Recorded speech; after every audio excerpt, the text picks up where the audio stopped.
tapi dia nggak bantu sahabat, kerabatnya, orang miskin dan orang yang dalam kesusahan dalam perjalanan kehabisan ongkos dan biaya, maka dia adalah orang yang kikir hatinya. Kita mohon pertolongan kepada Allah agar terhindar, terjaga dari penyakit kikir, pelit, medit, takut. Kalau seandainya saya bantu, habis uang saya, gitu. Nah, kita nggak boleh begitu.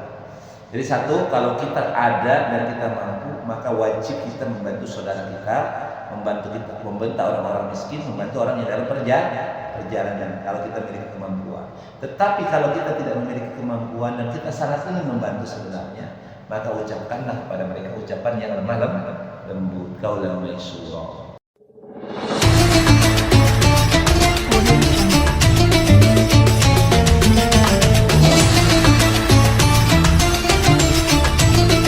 A'udzu billahi minasy syaithanir rajim. Bismillahirrahmanirrahim. Wa imma tu'ridanna 'anhum ibtigha'a rahmatin min rabbika tarjuha faqul lahum qawlan maysura. Wa la taj'al yadaka maghlulatan ila 'unuqika ولا تبسطها كل البسط فتقعد ملوما محسورا إن ربك يبسط الرزق لمن يشاء ويقدر إنه كان بعباده خبيرا بصيرا ولا تقتلوا أولادكم خشية إملاق نحن نرزقهم وإياكم إن قتلهم كان خطأ كبيرا ولا تقربوا الزنا إنه كان فاحشا وساء سبيلا ولا تقتلوا النفس التي حرم الله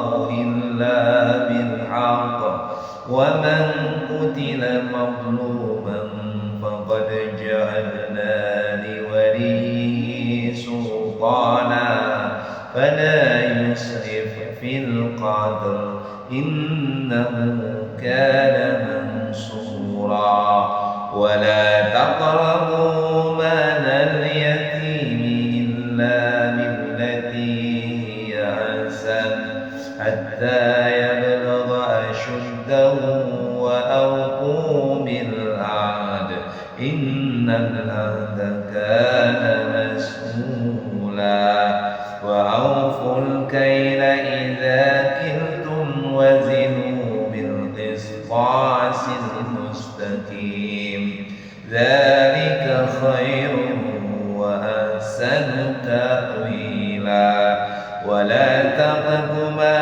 ليس لك به علم إن السمع والبصر والفؤاد كل أولئك كان عنه مسؤولا ولا تمش في الأرض مرحا إنك لن تخرق الأرض ولن تبلغ الجبال طولا كل ذلك سيئه عند ربك مكروها صدق الله العظيم.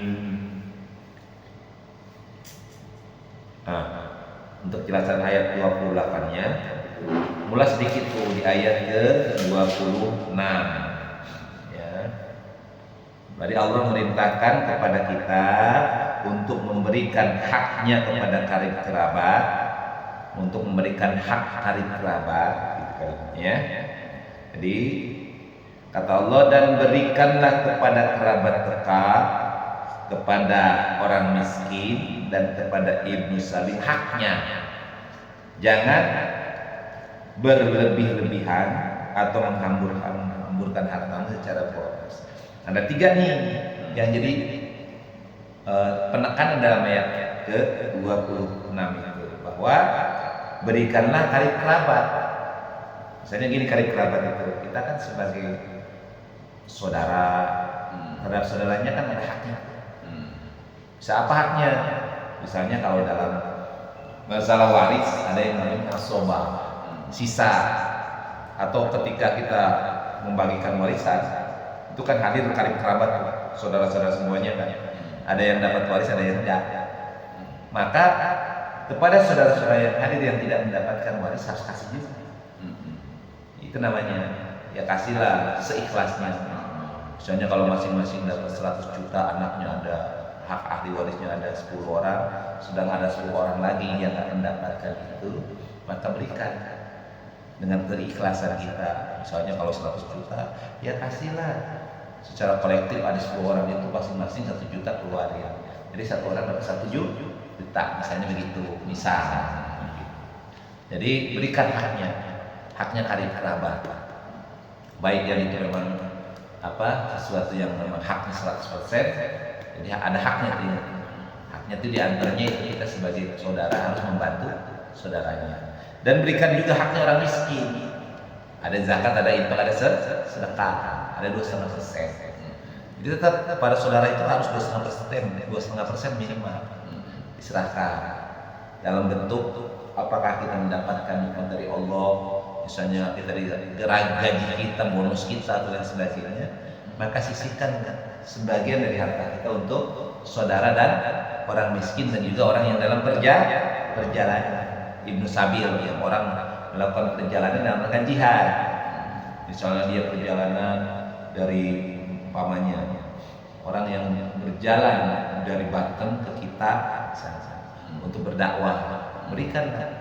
Atau orang yang misalnya padahal menceramah ke Jakarta Pusat, itu namanya Ibnu Sabil dalam perjalanan. Dalam rangka berdakwah, maka ada haknya. Makanya kenapa para penceramah dikasih amplop? Nah, karena mereka itu adalah Ibnu Sabil dalam perjalanan dan fisabilillah. Perjalanan dalam rangka jalan kepada jalannya Allah. Maka kenapa kok kan timbul pertanyaan, kok Ustaz dikasih amplop yang ceramah? Karena dia adalah fisabilillah wa bisa orang yang di jalan Allah dan dia dalam melakukan perjalanan. Wa ibnis sabil, Ibnu Sabil. Jangan boros terhadap harta kita, dilarang.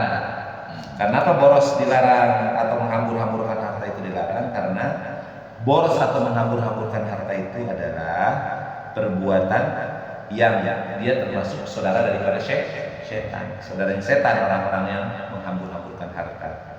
Dan setan itu adalah hamba Allah yang paling kafir. Jadi setan itu adalah terhadap Tuhannya sangat kafir. Jadi gitu ya, sangat ingkar kepada Tuhan. Dia nggak mau sujud ketika diperintahkan, tidak mau sujud kepada Adam. Padahal makhluk yang lain itu adalah sujud. Wa kana syaitanu inda rabbih kafura. Jadi setan itu terhadap Tuhannya sangat kafir. Setan di sini dimaksudkan adalah iblis sebagai biang utamanya, beserta dengan pasukan dan tentara-tentaranya, beserta dengan para pelindungnya. Siapa? Dari jenis jin dan manusia. Jadi iblis itu adalah termasuk dari kelompok jin atau golongan jin, dan dia memiliki pasukan yang namanya setan. Dan setan itu sifat yang diwariskan oleh iblis kepada para pengikutnya, itulah setan. Jadi sifat-sifatnya apa? Ya takabur, sombong. Terus misinya apa? Menggoda, menggelincirkan manusia dari jalan yang lurus, kan tugasnya begitu. Kemudian wa imma tu'ridanna 'anhum ibtigha'a rahmatan min rabbika tarjuha. Dan jika engkau berpaling dari mereka untuk memperoleh rahmat dari Tuhanmu yang kau harapkan, maka katakanlah kepada mereka dengan ucapan yang lemah lembut. Jadi ketika orang maaf, kita punya kerabat, ya harusnya kan kita bantu. Misalnya datang gini, padahal saudara datang ke rumah, padahal tolong pinjam uang saya. Tapi padahal nggak punya. Maka ucapkanlah dengan kaulan mansur, ucapan yang lemah lembut. Maaf, bukan saya nggak mau bantu. Alhamdulillah duit saya tinggal 10.000. Ini juga untuk beli beras. saya pengen bantu, tapi kondisi saya juga sama, nggak punya. Nah itu maksudnya begitu tuh. Jadi apabila kita berpaling, bukannya nggak mau bantu, tapi memang nggak bisa bantu, kan beda tuh. Orang yang nggak mau bantu sama orang yang nggak bisa bantu kan beda tuh. Maka kata Allah, jika engkau berpaling dari mereka untuk memperoleh rahmat dari Tuhanmu, ya artinya maaf, selalu nanti saya akan coba deh nyari ke tempat saudara saya, barangkali bisa bantu sampean. Nah begitu kalimatnya. Jadi kita jangan menolak dengan kasar, tapi ucapkan dengan kaulan maisura, ucapan yang lemah lembut. Jadi kalau ada maaf di antaranya saudara-saudara kita yang butuh bantuan kita, ada juga misalnya maaf di situ di antaranya adalah orang-orang miskin yang minta ke kita ketuk pintu, atau kita di tengah jalan diminta. Ada orang yang dalam perjalanan dia kehabisan bekal juga meminta bantuan kita, dan kita tidak mampu membantu mereka karena kondisi kita pun sama, maka ucapkan kaulan maisura, ucapan yang lemah lembut. Nggak boleh membentak, Pak tolong saya Pak, sono lu. Nah itu nggak boleh. Atau ucapan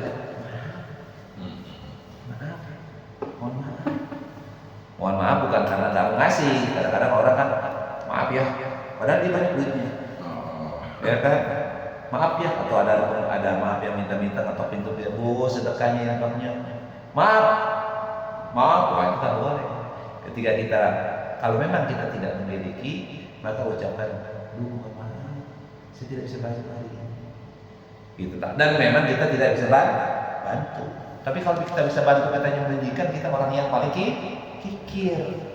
Jadi kalau orang punya tapi dia nggak bantu sahabat, kerabatnya, orang miskin dan orang yang dalam kesulitan dalam perjalanan kehabisan ongkos dan biaya, maka dia adalah orang yang kikir hatinya.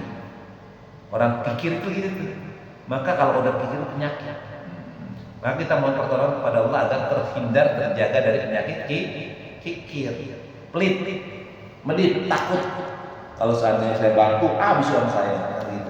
Nah kita nggak boleh begitu.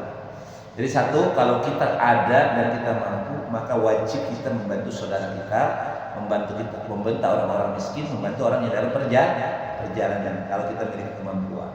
Tetapi kalau kita tidak memiliki kemampuan dan kita sangat ingin membantu sebenarnya, maka ucapkanlah kepada mereka ucapan yang lemah lembut, kaulan maisura.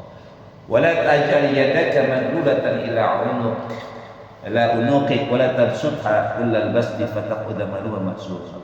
Dan janganlah engkau jadikan tanganmu terbelenggu pada lehernya, dan jangan engkau terlalu mengulurkannya sangat murah, nanti kamu jatuh celah dan menyesal. Kita nggak boleh pelit, kagak boleh, terlalu boros pun nggak boleh, terlalu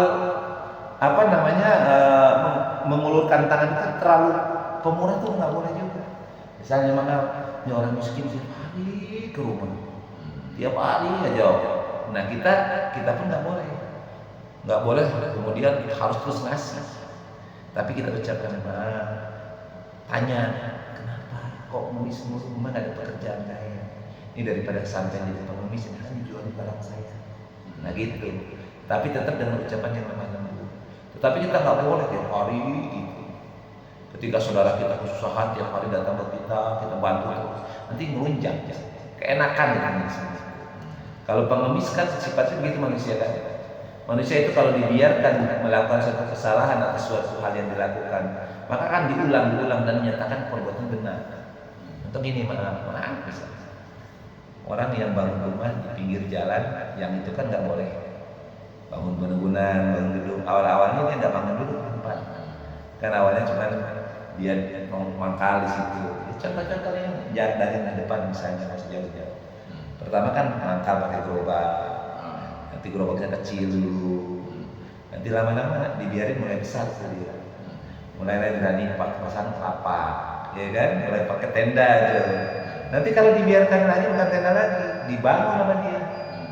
Nanti kalau udah dibangun udah mengakui kan, ini punya saya, padahal dia dulu itu adalah hak pemerintah. Nah begitu contohnya. Atau misalnya kalau orang yang sudah enak tiap hari misalnya datang ke kita kasih 10.000 untuk orang, nanti akan keenakan, akan terus berharap, wah datang ke sini 10.000, giliran nggak dikasih dia pasti akan maki-maki kita. Pelitnya datang. Kenapa? Karena sudah jadi suatu harapan. Jadi suatu pembenaran bagi diri. Maka kita dilarang, terlalu pelit pun dilarang. Kita punya nggak ngasih itu namanya pelit. Orang benar-benar kesusahan kita mau bantu. Terlalu kita kita terlalu pun dalam hal memberikan. Artinya kita terlalu pemurah pun nggak boleh. Terlalu dermawan nggak boleh. Wah, pengen dipuji, apalagi ada kiainya di situ. Wah, setiap tahun bagi orang miskin berujung-ujung. Wah, diamplopin ribu ditayangin di TV. Ini gua orang kaya, nggak boleh gitu. Jadi kita harus pertengahan. Gitu. Jadi ketika kita mampu, ada orang susah bantu saudara kita, orang miskin dan orang yang dalam perjalanan dalam ayatnya.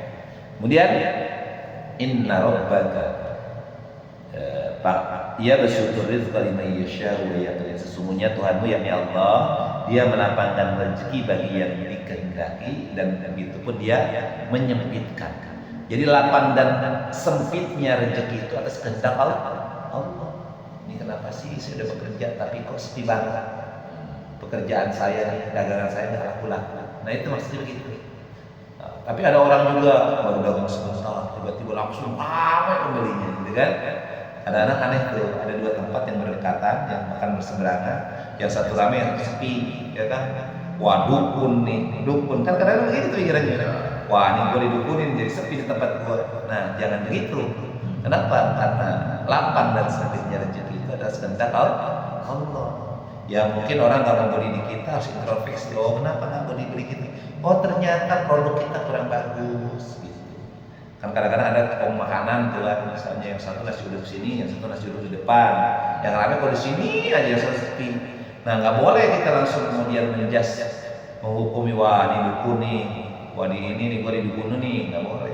Dicek dulu makanannya, jualan. Oh ternyata jualannya yang satu dia sudah murah, kemudian makanannya enak, yang satu sudah mahal makanannya nggak enak. Nah harus introspeksi. Harusnya ketika misalnya melihat saingannya atau kompetitor ataupun yang sama berjualan di situ lebih ramai, tanya, kok bisa ramai? Oh saya alhamdulillah barang saya bagus. Oh bagus, boleh dong. Nah akhirnya kan lebih bagus kan jadi bersaudara. Akhirnya saling bantu. Kalau barang nggak ada di sini dia bisa minjem barang di sono begitu caranya. Bukan kemudian saling pelotot-pelotot ya. Ada pelanggan dipelototin ya dari jauh, nggak boleh. Nah gitu. Jadi lapang dan sempitnya rezeki itu atas kehendak Allah. Innahu kana bi'ibadihi khabiran basira. Sesungguhnya Allah maha teliti dan maha melihat terhadap hamba-hambanya. Maha teliti. Gak ada yang sedikit pun yang sampai nggak tercatat. Wala taqtulu auladakum khasyata imlaq. Jangan kau membunuh anakmu karena takut miskin. Nah, ini di kita ini kan kadang-kadang udah jangan banyak anak lu. Ntar mending bisa ngasih makan. Ada kan gitu kan ya. Udah anak dua aja jangan bikin mulu. Oh, ini mah setahun brojol. Nggak boleh kita begitu. Ya karena Allah lah yang melampangkan dan rezekikan. Sekarang kan semenjak pemerintahannya Pak Soeharto kan anak KB kan, namanya cukup dua, ya kan, satu laki satu perempuan. Itu sebenarnya nggak boleh. Itu sama dengan wala taqtulu auladakum khasyata imlaq. Kata Allah jangan membunuh anakmu karena takut miskin. Ya udah banyak anak ada masalah, rezeki Allah. Makanya saya kadang-kadang begitu. Udah bikin anak aja sebanyak-banyaknya. Siapa tahu anakmu itu semuanya jadi presiden, ya kan gitu kan. Ya jadi presiden direktur gitu. Jangan takut miskin, jangan takut nggak bisa ngasih makan. Karena jangankan manusia yang mau kerja, ada makhluk Allah yang dia tidak bekerja, yang diam saja dikasih. Nggak usah jauh-jauh sebab. Ya, padarlan nggak usah kerja di Al-Qur'an. Padarlan cukup di pinggiran di perempatan itu nama baskomnya gede, tulisin saya lagi butuh untuk operasi penyakit saya. Kira-kira ada yang ngasih nggak? Padahal nggak usah kerja, taruh baskom aja, ya kan? Atau padahal duduk aja nggak usah ngasih baskom, duduk aja. Bakal ada yang ngasih rezeki nggak? Bisa. Kita duduk aja bahkan itu akan ada datang rezeki. Nggak usah kita nulis atau apapun, kita duduk aja di pinggir jalan. Kan ada yang ngasih rezeki. Apalagi kita mau kerja. Jadi jangan takut, kata Allah Subhanahu wa taala, jangan membunuh anakmu. Dalam artian bukan membunuh ini, dibunuh-bunuh itu. Jadi kalimatnya takut banget kalau kita punya anak banyak. Boleh. Biarkan itu sebanyak-banyaknya anak. Ya siapa tahu ada yang jadi ini, jadi itu, kan bangga kita. Kalau anak kita 12 semuanya jadi orang, kan enggak. Nih, padahal punya anak 2. Semuanya jadi orang. Bangga enggak? Bangga enggak? Yang satu bisa jadi guru, yang satu jadi pegawai, manajer. Bangga enggak? Bangga. Apalagi anak 12 orang semuanya jadi orang. Pas lebaran kumpul semua. Wah, bangga kan? Jadi bangga banget kan? Saya punya anak 12 semuanya, yang satu jadi dosen, yang satu jadi kerja di bank, yang satu kerja di A, B, C, D dan lain sebagainya. Bangga kan tuh? Oh, bangga. Banggaan mana kan tuh? Anak 2 sama anak 10. Banggaan anak yang banyak. Makanya kalau di zaman dahulu itu orang berlomba-lomba dalam membanyakan anak. Makanya kenapa dia diperbolehkan memiliki istri banyak. Kalau orang-orang tua, orang-orang dulu itu orang-orang kaya itu banyak anak, banyak istrinya. Karena itu tadi berbangga-banggaan dengan banyaknya keturunan. Kalau sekarang kita kan nggak boleh nikah berlebihan, maksudnya 2 aja susahnya menampung, ya kan? Untuk poligami aja secara resmi kan syaratnya sangat detail sekali. Kalau padahal ingin poligami resmi, gitu, pengadilan agama ngajuinnya kan disertai dengan ini itu ya kan. Nah kalau zaman dulu itu enggak, asalkan dia mampu memberikan nafkah lahir dan batin, tidak perlu lagi syarat-syarat lain, maka udah. Makanya orang tua dulu kita istrinya banyak kan, anak banyak istrinya banyak. Karena kalau ingin anak banyak kan agak berat kalau dari satu istri kan. Ya istri satu itu paling yang banyak juga 6, 7 lah gitu kan. Tapi kalau anaknya pengennya ada yang 12, ada yang 13, kan harus banyak istri. Oleh karenanya ya itu, jangan takut kita untuk takut miskin. Artinya bukan poligami kita. Kalau memang mampu silakan. Tapi kita nggak boleh lah hanya udah anaknya cuma 2 aja. Jangan, udah. Biarkan ngalir aja. Kalau memang Allah kan anak itu kan rezeki. Ada juga orang udah berusaha mati-matian kesana kemari, nggak juga punya anak kan. Ya kan udah sana sini, sana berobat sana berobat sini. Karena dia belum memang dipercaya sama Allah, kan belum dikasih rezeki anak. Karena anak itu adalah rezeki. Nahnu narzuquhum wa iyyakum. Nah ini, kamilah yang memberikan rezeki kepadamu dan kepada mereka. Jadi kamilah yang merezekikan ke anak-anak itu dan yang merezekikan kamu. Yang memberi rezeki kepada anak-anakmu dan kepada kamu itu aku, kata Allah. Bukan kamu, aku. Inna qatlahum kana khit'an kabira, karena sesungguhnya membunuh anak itu adalah suatu dosa yang besar. Wala taqrabuz zina, jangan mendekati zina, karena zina itu perbuatan yang fahisyah, keji, dan suatu jalan yang buruk. Kita mendekati aja nggak boleh. Artinya apa? Jaga mata, jaga telinga, jaga hati. Jadi nggak boleh. Makanya wala taqrabuz zina, karena mata melotot. Ada cewek cakep pelototin, ada bini tetangga yang dipelototin, perhatiin. Nah itu hati-hati. Dimulai dari pandangan. Karena kedekatan kepada zina itu dari pandangan. Dari pandangan maka masuk ke hati, muncullah keinginan melakukan hal yang disebut dengan zina. Maka jaga tuh. Makanya kalau kita melihat sesuatu aurat, melihat sesuatu yang akan membangkitkan sahabat kita, maka istighfar. Gitu caranya. Maka kalimatnya bukan wala zina, tapi wala taqrabuz zina. Jangan engkau dekati zina. Artinya dekat itu hati-hati. Jadi kalau begitu jinahnya lebih jangan nggak boleh lagi. Mendekati aja nggak mau. Kenapa? Karena zina itu fahisyah, suatu perbuatan keji. Kayak gitu kalimatnya. Kemudian wala taqtulun nafsal lati harramallahu illa bilhaq. Jangan membunuh manusia tanpa ada alasan yang dibenarkan. Barang siapa yang dibunuh dengan kezaliman, dengan cara yang zalim, jadi barang siapa dibunuh secara zalim, maka sungguh Allah telah memberi kekuasaan. Artinya kekuasaan di sini adalah hak-hak ahli waris yang terbunuh atau penguasa untuk menuntut qisas. Gitu kalimatnya. Jadi boleh tuh walinya meminta, ya kemarin dijelaskan Ada yang dijelaskan yang bagian Mas Andi itu. Jadi ada yang dibunuh dengan sengaja dan tidak disengaja gitu. Kalau yang tidak disengaja, maka kalau dia dilihat tuh ada permusuhan atau enggak, ya kan? Kalau nggak ada permusuhan, maka harus membayar kafarat dengan membayar juga menyemberdekakan hamba sahaya, kan gitu tuh. Itu namanya kisos. Nah dalam hal ini ada kisos artinya yang membunuh dibunuh, seharusnya kan begitu kan. Itu kalau sengaja, kalau orang sengaja maka dia harus dibunuh juga, berlaku kisos di dalamnya.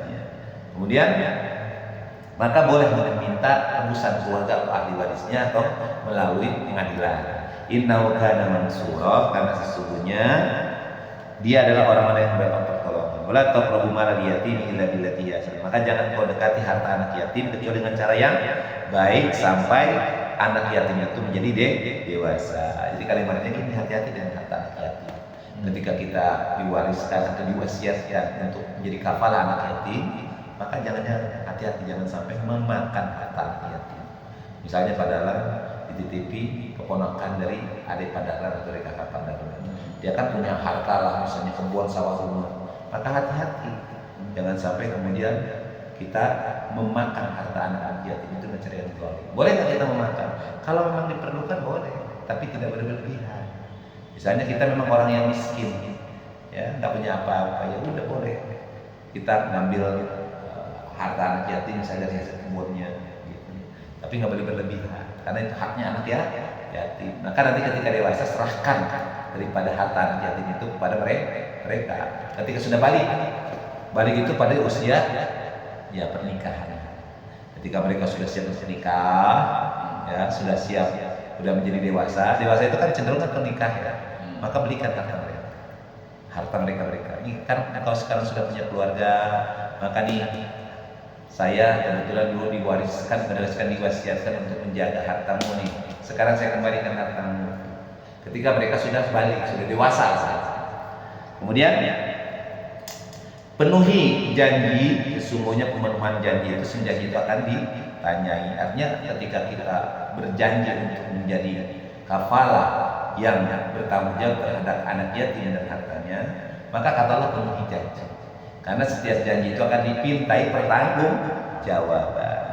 Wa auful kaila idza kiltum, maka sempurnakanlah timbangan. Sempurnakanlah takaran apabila kamu menakar, dan timbanglah dengan timbangan yang benar. Itu yang lebih baik dan itu yang lebih utama bagimu dan lebih baik akibatnya. Jadi kalau kita berdagang, berbisnis, maka takarlah dagangan kita dengan takaran yang benar. Timbanglah timbangan dengan timbangan yang benar. Padahal jualan jeruk misalnya, jangan sampai diganjel. Karena ada yang pakai ganjel pakai koin 1000, kayaknya timbangannya menurun kan. Atau disetting kalau sekarang digitalnya, ya kan, disetting lebih hilang misalnya 0, sekian persen. Nggak boleh, dilarang kita melakukan penipuan. Fawailul lil mutaffifin, celakalah orang al-mutaffifin yang curang. Itu kita termasuk curang. Kemudian yang berikutnya, wala taqfu ma laysa laka bihi ilmun, jangan kau ikuti sesuatu yang kau tidak mengetahui tentang hal itu. Jadi padaran nggak boleh ikut-ikutan. Kita dilarang untuk ikut-ikutan. Ada orang pergi ke sono tuh, ke suatu tempat yang dia itu ada makam, orang pada minta, saya minta kayak saya minta itu. Padahal di sono tuh ada dia, dia kalau pas minta ke sono tuh hamil, dia kalau ke sono tuh bisa beli anak, dia pengen mobil, bisa punya mobil. Wah, dia doa ke sono pengen punya anak. Dia ke sono pengen punya rumah. Padahal ikut-ikutan tuh, ikut sonoan. Nah itu nggak boleh.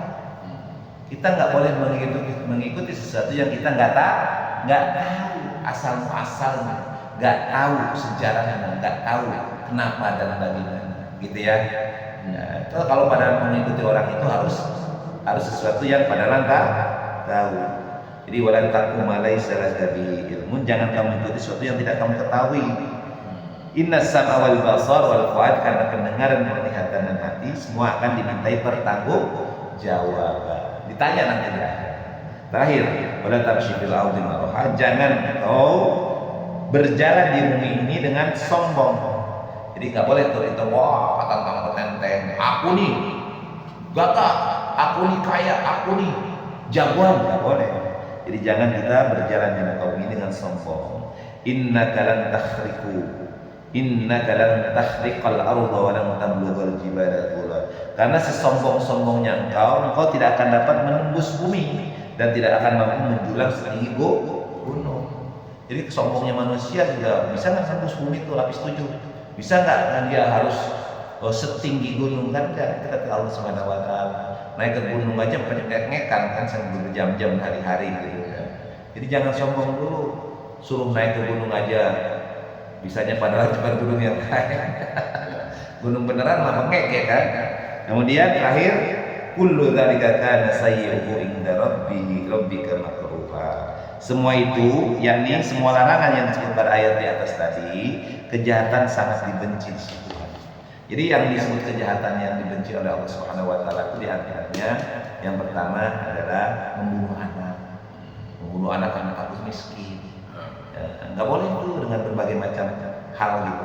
Kayak misalnya ya itu tadi bisa langsung membunuh anaknya. Jadi bunuh-bunuhin kayak pernah kejadian kan, gara-gara nggak ada pekerjaan anaknya diracuni dan matilah semua. Atau maaf ada yang janin baru lahir dibunuhlah dia, nggak boleh. Atau dengan hal-hal misalnya membatasi anak itu sebenarnya nggak boleh. Ya udah lahir aja. Walaupun terjadi perdebatan, tetapi kalau kita lihat kan zaman Rasulullah nggak ada pembatasan, zaman Nabi-Nabi nggak ada pembatasan. Baru zaman kita aja ada kayak KB gitu. Padahal orang Cina, orang India berlomba-lomba dalam bikin anak. Iya, orang Indonesia malah nggak mau bikin anak banyak karena takut miskin. Padahal Indonesia negara kaya ya kan. Akhirnya penghuninya orang pendatang semua kan. Sehingga yang banyak sekarang malah orang Cina belatakan di kota-kota ya kan. Sekarang orang-orang dari Yaman sono tuh harga maut belatakan juga di Indonesia. Itu yang Habib kan dari harga maut Yaman kan. Yang jenggot-jenggotannya. Akhirnya orang Indonesianya pepet kemana? Gara-gara dibatasi. Hanya di kampung sekarang pun sepi orang kan, pada pindah jadi kerja ke kota ya kan. Anak-anaknya sedikit. Coba sekarang pada pulang kampung, sepi itu pas di kampung. Karena orang-orang pada ke kota. Karena anaknya sedikit. Coba kalau seandainya orangnya banyak kan nggak mungkin juga semuanya ke kota, pasti ada yang di kampung. Nah yang pertama nggak boleh tuh membunuh anak karena takut miskin. Yang kedua bahwa kita tidak dilarang oleh Subhanahu Wa Taala mengerjakan zina, mendekati aja nggak boleh apalagi melakukan zina. Kemudian yang ketiga tidak boleh membunuh seseorang tanpa ada sesuai dengan aturannya. Kemudian yang keempat ya, jangan memakan harta anak yatim. Yang kelima, kalau kita menimbang, menakar harus seadil-adilnya. Yang keenam, jangan mengikuti sesuatu yang kita tidak tahu ilmunya. Yang ketujuh, jangan sombong dalam kehidupan ini. Nah kalau 7 hal itu ada dalam diri kita, berarti kita sudah melakukan kejahatan yang sangat dibenci oleh Allah. Ini ada 7 hal yang sangat dibenci sama Allah Subhanahu Wa Taala. Yang pertama membunuh anak karena takut miskin. Yang kedua adalah orang yang dia melakukan zina. Yang ketiga dia adalah membunuh manusia tanpa hak.